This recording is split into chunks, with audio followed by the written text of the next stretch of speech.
Good morning everyone. সকাল হয়ে গেছে, সাথে আমার রান্নাবান্নাও শুরু হয়ে গেছে। প্রথমে আমি ভাতটাকে বসিয়ে দিলাম।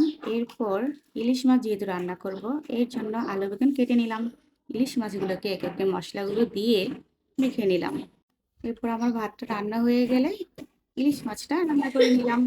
ইলিশ মাছ খেতে আমার বরাবরই অনেক পছন্দ, তবে ইলিশ মাছের ঝোলের চেয়ে ইলিশ মাছ ভাজা আমার অনেক প্রিয়। তো ম্যাক্সিমাম টাইম আমি সকালবেলায় ইলিশ মাছটা রান্না করি, এতে আমার অনেক তাড়াতাড়ি হয় রান্নাটা। আর অন্যান্য মাছগুলো রান্না করতে একটু সময় বেশি লাগে, কারণ অন্যান্য মাছগুলো একটু ভেজে নিতে হয়, আর ইলিশ মাছ তো ভাজতে হয় না, এর জন্য তাড়াতাড়ি রান্না হয়ে যায়। তো এরপর আমি আমার একটু থালা বাসনগুলো মেজে নিলাম।